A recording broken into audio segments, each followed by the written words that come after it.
Hey guys, how's it going? In this video, I'm going to do a step-by-step guide tutorial of how to treat ick the cheap and easy way. Now, when I say cheap and easy, I mean literally all you need is a heater, a tank, and some aquarium salt. The aquarium salt I use is the API aquarium salt. So when treating ick, your fish will have a lot of stress on them. So try not to stress them out too much. Try to keep them in the same tank. If they're already alone, like my Oscar here, he had ick along with his girlfriend, the albino tiger Oscar. This is a tiger Oscar, but the albino tiger, I'll save the story for later. Now, first of all, what you want to do is find out if it has ick. If it has ick, it'll have these small white dots on its body. I don't have any footage or pics of when it first came out to be ick, but I do when it's at its fullest. I'll show you that later in the vid. Now, you'll see tiny sporadic white dots. That's when it's starting to begin. Once you see that on the fish, if it's with a community, stuff like that, you want to get rid of it as quick as you can. If I get rid of it, I mean take it out of the tank and get it to a quarantine tank. Next step is to treat ick. Once they're in your quarantine tank, away from every other fish, you will need to add some salt. So first, for API's aquarium salt, you need to add 1 rounded tablespoon for every 5 gallons. Now, for my fish, I added around close to 2 rounded tablespoons for every 5 gallons. That's more than the recommended amount, but Oscars are a cichlid and they are very tolerant to salt, unlike catfish.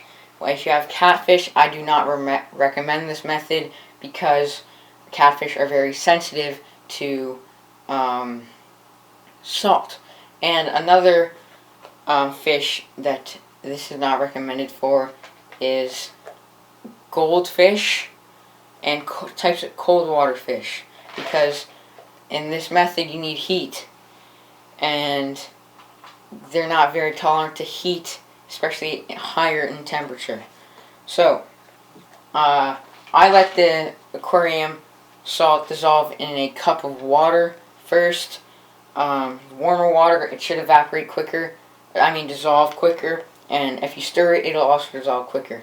This is a bigger rock salt, so it'll take longer to dissolve. That's why I don't recommend putting it in your tank right away, because if the fish want to eat it and digest it, it can cause some more serious problems in the future. Now, once you add the salt in, you will then want to raise the temperature, but temperature can be crucial, because the higher the temperature, the shorter the life cycle of the ick. Now, in this video, I won't be going over how it reproduces, how it comes to your tank. I'm just here to tell you how to treat it. So, my temperature of the tank was originally at 79, but then I went to 82, and then 84, and then 86, slowly, because quick temperature changes is not very good. Now, once the salt is in and the temperature is heated up, now you have to play the waiting game. It may take up to 2 weeks, depends how early you catch it. Mine took 2 weeks, and it started getting better. So now, that's basically it. Patience and a bit of salt and heat. Regular water maintenance is fine. Now I'll show you some pictures of the ick when it's at its fullest. This is the tiger Oscar with ick at its fullest. I'd show you the albino I used to have, but you won't really be able to see that. Another look at the Oscar at its fullest with ick. Now, that's what it will tend to look like. So, I hope you enjoyed learning how to treat ick. I hope this helps if you have ick. Yeah, don't be stressed. Just be patient, okay? So thanks for watching, guys. If you haven't already, subscribe, leave a like, comment if I've missed anything, or if you have questions. I'm sure people will be able to answer.